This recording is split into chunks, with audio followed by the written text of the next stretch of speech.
Don't look now, but the Spurs are on a 2-game winning streak. You are Locked On Spurs, your daily San Antonio Spurs podcast. Part of the Locked On Podcast Network, your team every day. Welcome back to Locked On Spurs, right here on the Locked On NBA Network. I'm your host, Jeff Garcia, Spurs writer for Kids 5 San Antonio. Happy Monday. Hope you have a great work week. We're going to get you started right here on Locked On Spurs. And we thank you for making Locked On Spurs your first listen each and every day, free and available wherever you get podcasts. So, hey, your Spurs, 2-game winning streak on the road, no less, beating the Pacers, beating the Sixers. Great rebound games considering how they started the season, getting demolished by the Hornets. But what is going on in this win streak?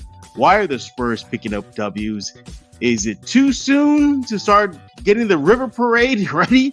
Also, we're going to be looking at Team Tank. What happened to Tanky for Wembanyama? I thought that was the memo. And we're going to look ahead at tonight's game, Spurs-Wolves. Who is helping me today? He is the man, the myth, the legend, the guy that can take any mechanical bull ride and wreck it. He is Michael Jimenez of San Antonio Spurs, star, host of Halftime. Jimenez, I heard you're sore, man. I heard that bull got you. Yeah, bull riding is not for 45-year-old men, but I was walking out of the Sixers game. I was in Philadelphia. The Sixers were taking on the Bucks, and just outside of the arena, there's a bar that had a mechanical bull, and I had to say hello. I had to try it out. There's a new fault line called the Jimenez fault line. You know that, right? Oh, no, what's that? Your pants were a little low. Oh! Yeah, people were like, hey, how come you didn't take it down after exposing yourself? And I was like, come on, man. It's funny. Yeah. Well, people Crack have a hard is time making fun of themselves. Yeah. Well, you definitely are a good sport. That's one thing I like about Jimenez. He's a very, very good sport. He's always just rolling with the punches. But make sure to follow him on Twitter at MikeESPNSA. So we're a little short on time, everybody. Jimenez has a big day with the family, so let's dive into it. So the Spurs, Michael, are on a 2-game win streak. What is going on? WTF? What is with the Spurs? Why are they, at least in the last 2 games, getting those W's? Well, I'm not going to rain on anybody's parade, okay? I know a lot of Spurs fans out there are kind of surprised right now at being 2-1. I'm surprised. I figured they'd be 1-2 at this point. The first 2 games of the season, I thought to myself, those were winnable games. They'll probably get a split, and they did get a split. In the game against Indiana, a bit of a track meet there. They held on for the win. The game against the Sixers was a little bit different, because no one expected them to win that game. But there's a lot going on there. The Sixers are 0-3. Okay, they have Joel Embiid, they've got Maxey, they've got Harden. It's a more talented team than the Spurs, but they're off to a really slow start. As far as what the Spurs are doing, it's different because we were all under the impression that the Spurs were going to be playing the young guys and that they would focus on the young guys. You and I, the last time I was on Locked On Spurs, we had this conversation where I brought up the point that if the Spurs really wanted to win games, they would play their best players. And that would be relying on players like Josh Richardson, who came up big in the second game of the season. That'd be like relying more on Jakob Poeltl. That would be Doug McDermott playing more minutes and being a bigger part of the offense, and not relying on so many younger players like Jeremy Sohan, who only had 10 minutes played against the Sixers. So I think the difference is that the Spurs, over the last couple of games, have been relying more on their better players as opposed to their project players. Yeah, one thing that I like about this win streak, though, is the Spurs were able to shake off getting just waxed by the Hornets in San Antonio. So I thought that was been very impressive. Also, too, Vassell, it looks like he really shrugged off that poor performance in game 1, and it's just been on tear. 20-plus points in the last 2 games. Keldon Johnson, too, averaging 20 points in the last 2 games for the Spurs. So you're seeing that combo of Vassell and Johnson really starting to maybe emerge a little bit early this season, Michael. Well, someone has to score the points. I mean, that's the thing. I mean, the Spurs are going to score 100, 110 points per game, and someone needs to put the ball in the basket, and we know that it's going to be Vassell and Keldon Johnson. We were asking the question, which one's going to score 20 points per game, and there's a good chance that both of them will. As you mentioned, Keldon's north of 20 points per game. Vassell is at 18.7. And they're both better players than they were the last year and the year before. They're taking leaps and strides. And one of the things that you mentioned right there about Vassell that I find very, very encouraging long term is the fact that he's able to shrug off a bad performance. That takes a certain level of maturity. That takes a certain level of confidence to basically shrug it off and be like, okay, well, that game's over. We're going to just focus on the next game. And he's been able to do that. Vassell is my favorite player on this team. I think he has the highest ceiling of any player on the roster, and I'm glad to see that he's showing more confidence, more determination. And, this is a guy that, at the end of the season, if we see him averaging 20 points per game, I wouldn't be surprised. I look at this win streak, and I like the fact that the team is not backing down. That basically here's what McDermott said. McDermott said after the game against Philadelphia that he says, I think we're learning we can play with anyone. And this is a very young team. They repeated a lot in the first 3 games. We're young. Vassell, we're a young team. KJ, we're a young team. But they don't get rattled. They get a game against Embiid and Harden, two top quality players in the NBA, and they didn't back down. Sure, Embiid went off for 40 against the Spurs, but the Spurs were able to weather that individual storm and just play well. Now, I look at this win streak, though. Is it should we temper expectations for the rest of the season? It's way too soon to be chanting, well, so much for Wemby. We'll talk about that in a bit. But I think we still don't have a big sample size yet of what this team is made of, Michael. Well, there's 2 things. First of all, young teams need to learn how to win. And the game against Philadelphia was a very, very, very big deal because you see the Spurs went into the fourth quarter with an 8-point lead, and 3 minutes into the fourth quarter, we're down 1. Yeah. So for them to bounce back from that, because we had seen that before, I'm watching the game thinking to myself, it's going to unravel here. Embiid's starting to go off. It's going to unravel, and the Sixers are going to pull away. And what ended up happening? The Spurs ended up going on a run. McDermott was doing very well. Jakob Poeltl was doing his thing. And all of a sudden, I'm like, man, the Spurs look more determined to win this game. They seem to want it more. You can tell in their body language. You can tell that when they go to timeout and how energized the bench was to welcome the players off the court. They seem to be more into that game than the Sixers were. And so that's a good thing to see. Okay, long term, that's a good thing to see. But as far as tempering expectations, keep in mind, Spurs fans, that in October of last year, the Spurs beat the defending champion Milwaukee Bucks on the road and then lost 9 of the next 11. Just raining on that parade, aren't you? Just raining on that parade. It's basically saying that we have to wait and see. Because one of the positive things about all this, I'm watching these games, the second game of the season against Indiana, I'm watching this game against the Sixers, and I'm licking my lips, not because of victories. I'm licking my lips because I'm like, oh my God, Jakob Poeltl, his trade value is going up. Josh Richardson, his trade value is going up. Doug McDermott, his trade value is going up. These guys aren't going to be on the team next year. They're not. So it's one of those things where we can get excited about wins. I'm getting excited about trade value. But I'm not trying to be a Debbie Downer. Spurs fans, especially those who don't want this team to tank, who don't want this team to spiral into a 19-20 win team, celebrate. Spurs are 2-1. That's great. That's great. But to put things in perspective, it's the start of the season.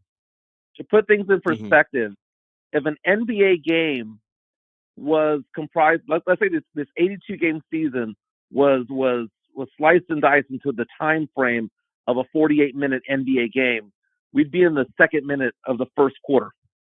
Okay? The season is just starting. Okay, we can't get too excited yet about it all because again, we saw this with the Spurs last year when they beat the Bucks on the road. Giannis went off, and the Spurs still won. This past couple of days ago, you saw Embiid go off, and the Spurs still win. It's Mm-hmm. it's one of those things where you take a look at it. We were talking about this a few weeks ago. Like, can you believe that the Spurs season is just around the corner, and that it's training camp, and then it's regular season right away? I mean, there's only like a camp of what, 2 weeks, and then the season starts. Yeah, it's short. So that Yeah, means it's that a short. lot of the teams Yeah. out there are just not, especially some of the more some of the better teams are just not in it yet. Yeah. So I don't want to. Well, I don't want to. It takes a while. yeah. We'll know more Yeah, about it this definitely team does. at the end of November. Yeah. It's a 3-game sample size plus the preseason, maybe throughout the preseason. But as far as real games are concerned, 3 games is just not enough yet. You got a Sixers team that's obviously still trying to sort things out. A Pacers team that didn't have Miles Turner. Maybe he makes a difference in that game, especially late in the stretch when the game almost slipped the Spurs' hands. But I look at this team and I like what we're seeing out of the last 2 games. I really, really do. There's a lot of positives. You know what? We're going to continue talking about some of the positives in the 2-game win streak, just a little bit more, and then we're going to get into what happened to the memo tank for Wemby, and then look at Minnesota game later on tonight. But before we do that, I want to talk to you about Prize Picks. Look, Prize Pick is the app you need to get right now. So how does it work? You pick 2 to 5 players, and if they go on to score more or less than their Prize Pick projection, well, you can win up to 10 times your money on an entry. No competing against other people. It's just you versus the projections available. Prize Picks offers projections on any sport you can watch: MLB, NFL, NBA, PGA, college football, men's college basketball. They even got Eurobasket and cricket and disc golf, boxing. Yes, they have it all at Prize Picks. Entries can be made in 60 seconds or less. It's that easy. Safe and fast withdrawals. Currently operational in 30 states and in Canada. Download the Prize Picks app or go to prizepicks.com and sign up and play daily fantasy sports. First-time user can use a 100 instant deposit match up to $100 with promo code Locked On. If you deposit $100, Prize Pick gives you $100. If you deposit $50, Prize Pick gives you $50. Simple as that. Don't forget to enter promo code Locked On at sign up for instant deposit match up to $100. We're back right here with Michael Jimenez on Locked On Spurs. He is the host of Halftime over at San Antonio Sports Star.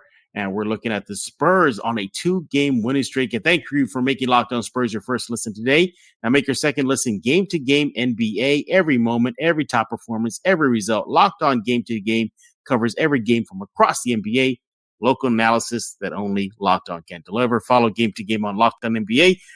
Available on the Odyssey app, YouTube, or wherever you get podcasts. So, Michael, one thing I like that the Spurs are definitely doing is in the 2-game win streak is their 3-point percentage is vastly improved after that donut that they pretty much, well, not donut, they just shot bad against the Hornets, but against the Sixers, they connected on 16 3-point shots. Against the Pacers, they connected on 17 3-point shots. They're really seeming to really commit to that 3-point shot, Michael. Beyond that, they're also moving the ball very well. I haven't seen a Spurs team move the ball this well probably in about 3 seasons. The ball's swinging around, and the 3-point shots that are going up are smart 3-pointers going up. They're not forcing them or just jacking them up there to see if one can go in. Devin Vassell was 4 for 8, McDermott 4 for 5. I mean, McDermott, his shooting stroke right now is very, very nice. Yeah, it's very nice. Yeah. But they're moving the ball around very well. They're not taking a lot of dumb shots. They're not turning over the ball too many times. I think the Spurs are just playing very clean ball right now, which if they're going to have any chances of winning, it's all about being a clean performance out there. You cannot be giving away points on turnovers because they're not as talented as many of the teams ahead of them. It's kind of like a football game. You could be the most talented team in the world, but if you're doing a lot of turnovers out there, you're not going to win games. And the opposite is also true. You limit your turnovers, you win games. And that's what's going on right now with the Spurs, is that they're just playing a lot cleaner. They're moving the ball around, and they're pumping each other up. It's been fun to see. Okay. Mm-hmm. Yes, I'm still part of Team Tank for crying out loud, but it's fun to see the ball swinging around. And I'm interested in seeing what's going to happen over the course of the next couple of weeks because they're hitting the road, Yep. staying on the road rather. I want to see what they're going to do when it comes to incorporating the younger players.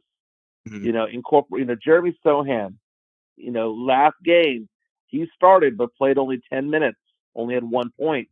All right. Sohan right now is averaging, I believe, like 3 points per game. And it's one of those things where I'm trying to see, was it too early to start him? Should they be bringing him off the bench? Are they going to be playing him more minutes? Because his minutes per game have gotten lower each game this season. Mm-hmm. So I'm fascinated as to what the Spurs are trying to do right now, and the reliance now on these more veteran type of players. You talk about sharing the ball. After that stinker versus the Hornets, against the Pacers, 34 assists, against the Sixers, 27 assists. So they're really upping it. And although Primo isn't, blowing up the stat sheet nightly, but he does lead the team early in the season in assists at 5.3. So he's making an impact in that direction. You've had Devin Vassell. He's getting involved, really getting people open, 3.7 assists per game. Jakob Poeltl, he led the team in assists per game in the preseason. He's still top 3. He's number 3 on the list of the Spurs right now, 3.3 assists per game. That's over Trey Jones. That's over Keldon Johnson. As a matter of fact, he's tied with Trey Jones and Keldon Johnson in that department. So, yeah, you're seeing the ball being spread out, and they have to. This is a team that's devoid of an all-star power player. They have to share the ball. Everybody from your center to your second-year kid, Primo, to your young veteran, Devin Vassell and Keldon Johnson and Trey Jones. Everybody's getting involved. Now, there's still work to be done, yes. This team could easily be 1-2. 1-2 right now because they almost coughed up that game versus the Pacers. So you see that. Maintaining leads, that's something they got to work on. You saw that a little bit against Philadelphia. Philadelphia made a little bit of a comeback, but the Spurs had their number at least for one night. All in all, good things going on from the Spurs in this 2-game win streak. Go ahead. Well, you mentioned a name that we haven't talked about yet. Trey Jones. Hello, welcome to the starting lineup, Trey Jones. Yeah. First game of the season, kind of wet the bed. Against the Pacers and against the Sixers, looking very, very nice. Averaging 16.3 points per game right now, 3 assists, 3 rebounds. Trey Jones, I thought was, this is his time to shine, and this is this is somebody who was drafted in the second round. That a lot of mock drafts had him as a first round draft pick, and when he came out and got drafted by the Spurs, he seemed to have a chip on his shoulder when it came to where he was drafted. He thought that he should have been a first rounder, should have gotten that guaranteed cash and all that stuff, and it didn't materialize for him that way. And the Spurs, I believed at that time, I was like, hey, that was not a bad pickup in the second round there to get a Trey Jones. But, I was wondering, is it going to be something where he flops and suddenly Josh Primo is brought in as a starter? And right now, it's kind of hard to take away the keys from Trey Jones as of right now. He's showing that he belongs in the NBA, that he is no longer a G League guy. He's an NBA player. And the dude's only 22 years old, man. So we're seeing some very positive things from him. Yeah, exactly. And it's his to lose now. I think at this point, he is the team starting point guard moving forward, unless something dramatic happens. But there is no doubt about that. And there's also two, unsung heroes. You got Zach Collins. He leads the team in blocks, 2.3. Josh Richardson being a very steady presence off that bench for the Spurs, lit up with the Pacers in that game. So, he's averaging about 12 points per game off that bench. Spurs bench has been great. I mentioned this too in the preseason. I said, I think we're sleeping on the Spurs bench. I mentioned that a couple times on Locked On Spurs, and sure enough, they've been playing well. So far, the Spurs bench is averaging nearly 42 points per game through 3 games. And that's a lot. That's a lot of point firepower coming off that bench for your San Antonio Spurs. But, Michael, What happened to the memo of tanking for Wemby? You're the captain of the tank team. Yeah, What's going on here? dude, I'm glad that the Spurs have shown some positive strides this season. But buckle up. The Spurs are going to start losing. Okay, it's inevitable. You know, you take a look at who they're playing. 3 of the next 4 games against Minnesota. It begins now, and it's one of those things where the season just started. It's early on. We're seeing some positive movement from Trey Jones and Devin Vassell growing. We talked about like during the offseason about Kelvin Johnson taking a bigger leap, and we talked about Devin Vassell taking a leap, but we didn't talk about Jakob Hurtle and whether or not he had a leap in him. And he's showing that his play is a lot more aggressive this year, and that he's a better player than he was last season, at least 2-3 games. But that being said, the Spurs still have a talent deficiency compared to the other teams in the West. And I'm fascinated by these next few games that they're going to have, 3 of the next 4 against Minnesota, because I'm wondering exactly which body is going to be thrown out there, because that's a team that is so much bigger than the Spurs. Yeah. And I just don't know exactly how Coach Pop is going to devise a game plan to offset that. Yeah, I still think that maybe things will even out as the season moves on. This team is definitely playing above expectations. Does Minnesota humble them tonight? Maybe. It definitely could be a humbling for this young team. They're riding high right now. But you look at the Spurs team, and they don't. It's tough because I've said that they're going to be a scrappy team this whole season, and they've proven that they can be scrappy in these first 3 games. But when does scrappiness stop and talent overwhelm you? And that could start tonight. And yeah, the Spurs, they play the Timberwolves tonight, and then they play them again at the Target Center this Wednesday. And then after that, they got the Bulls. And then after that, they played the Wolves again on Sunday, October 30th. And then the Raptors, and then the Clippers. So that's their quick peek ahead. And maybe they start getting humbled. Maybe the thing starts getting down to earth. It's just 3 games into the new season. We got to wait till this season really gets going. It's still a baby. And are they still likely to land with a top 3 pick? Sure. I think that's what's going to play out at the end. But all in all, if you're looking for development as part of the process here, Michael, then they are developing. You're seeing that at least through 3 games. But when we get back, we're going to talk about tonight's game, Spurs-Wolves. Does Jimenez think the Spurs got what it takes to pull out a W out in Minnesota? We're going to find out in just a few seconds. But before we do that, BetOnline is your number 1 source for betting football and the start of the new basketball season. Look, you can find all the latest player developments, team matchup, news, podcasts, in-depth analysis on each and every game. And as always, BetOnline remains your continuous source for your sports wagering information with live betting, up-to-the-minute scores for every sport out there. It's the fastest, the easiest way to check in on all your favorite games, events, including MLB, MMA, boxing, and golf. Go find out about tonight's line, Spurs-Wolves. Does BetOnline think the Spurs have a chance to beat the Wolves in their territory? Head to the website today. Use your mobile device. Go learn more. And as always, BetOnline, it's where the game starts. We're back with Michael Jimenez right here on Locked On Spurs. He is the host of Halftime on San Antonio Sports Star. He'll talk about that in just a few minutes. Spurs-Wolves tonight. Michael, how do you see this going down? This is going to be a Wolves victory right here. I mean, there's sometimes when you get pleasantly surprised by a win, like against Philadelphia. I would be absolutely shocked if the Spurs went into Minnesota and pulled out a victory.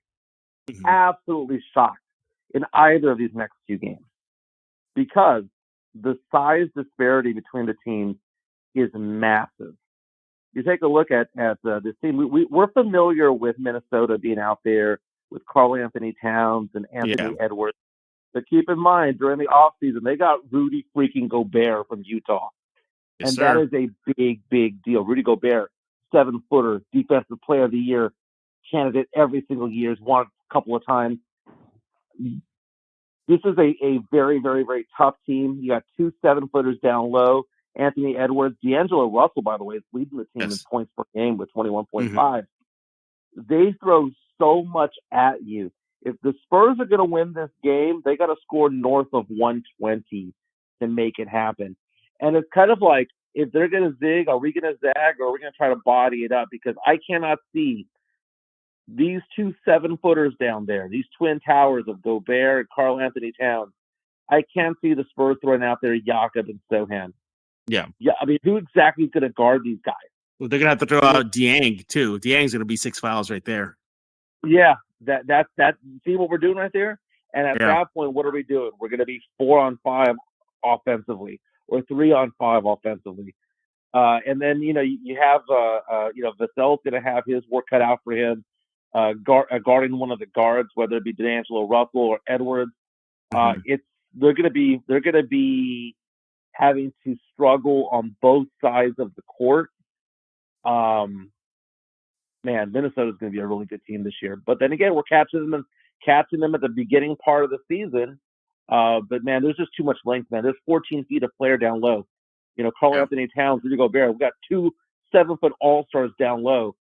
And Jakob can keep up with one potentially, but who's going to keep up with the other one? Yeah, they're gonna do a lot of high-low on the Spurs on the offensive end, just high-low, just basically what Robinson and Duncan did in their day, high-low. Just if it's Gobert up high, it's gonna be Karl Anthony Towns down low, and vice versa.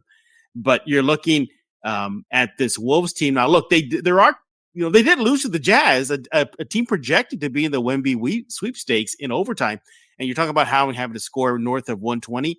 It took the Jazz overtime and 132 points to beat the Wolves, 132 to 126. The Spurs going to have to put that type of effort out tonight. Now, it is also good to note that Lady Luck has not been on the Spurs side when it comes to playing the Wolves. The Spurs, they've lost 3 straight overall, dating back to last season, to the Wolves. So the last 3 games have gone Minnesota's way. And it's also a reunion-ish night. Bryn Forbes now plays for the Minnesota Timberwolves, Michael. Did you know that? He's still collecting a check, right? I mean, Bryn Forbes is somebody who scores 0 points or 19, man. He has no in between. He's either on fire or he's cold as ice. So good for Bryn Forbes. Yeah, he's a Wolf. I didn't know that. I didn't know that. I was looking at the roster before I hit the record button, and I was like, oh, hey, look who's on this roster. But also, good thing could be in the Spurs' way, at least going towards their way, is that this will be the second game of a back-to-back for the Timberwolves. Last night, they played the Thunder. So, depending on that matchup, when, maybe they're gassed. I don't know, but still, because it was Thunder at OKC. So, they got to travel, then get back. Spurs are already in Minnesota right now. So, yeah. I'm trying, Jimenez, to see this win streak going here. But yeah, I like this. I like the silver lining that you're trying to put on all this. But I am. I mean, it's one of those things where this is a conference rival. This is somebody that we play several times in a year. I mean, 3 times in a 1.5 week span, for crying out loud.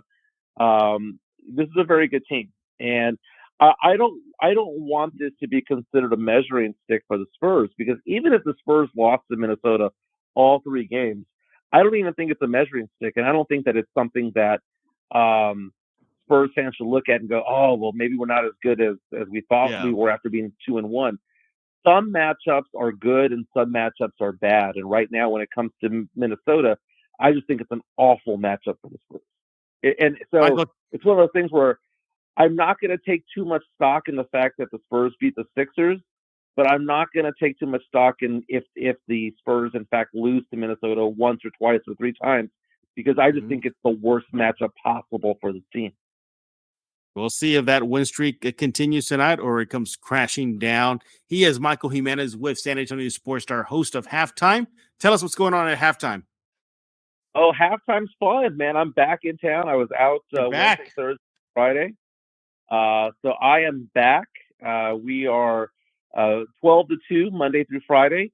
We do sports, pop culture, nostalgia. We have a pop culture nostalgic segment where we talk about music and sports, and we talk about things that are streaming and whatnot, horror movies. And I do my nostalgic movie reviews that everyone has seen these movies. For some reason, I'm the one who hasn't seen it. And we do those Wednesdays at 1:30. But it's fun. Pledger's with me on Mondays and Thursdays. We're going to have a return of Carolina Teague, who's going to be helping me with some Spurs coverage along the way. So halftime's a fun time, man. 12 to 2. We give away a lot of tickets too, concerts and festivals and movies and things like that. So I'm excited. And by the way, I don't know if you know this, but November 1 is my 1 year anniversary of being the host of halftime. Way to go, Jimenez. Way to go. Congratulations. Happy early anniversary. Yes, sir. Yeah, and I'll be on later on today on your show, right? This Locked On Spurs will be up in the morning. So I know. I'll be on. I guess what we're going to be talking about, huh?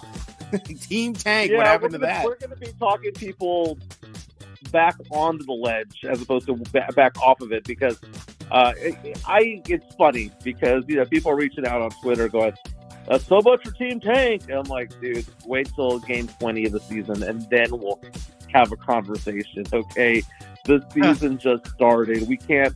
If this was an NFL season, we'd still be in game 1. For crying out loud. Exactly. It's still super early, but you know what? Like I said earlier, I take out of it that they're learning how to win. There's been developments, and our trade pieces look to be even more valuable than before. So it's a win. It's a win for those who don't want to tank. Also a win for those who do. There you go. He is Michael Jimenez with San Antonio Sports Stars /halftime. Follow him on Twitter at MikeESPNSA. Do that right now. And we thank you for making Locked On Spurs your first listen each and every day. For your next listen, check out the Locked On Sports Today podcast, biggest stories of the day, plus instant reactions, big game recaps, and the take of the day. Available on Odyssey app, YouTube, and wherever you get podcasts. And subscribe to Locked On Spurs wherever you get podcasts, like YouTube, Odyssey app, Locked On YouTube page, the Kids 5 Plus app, and so much more. So for Michael Jimenez, I am Jeff Garcia. We're going to put a lock on this episode of Locked On Spurs.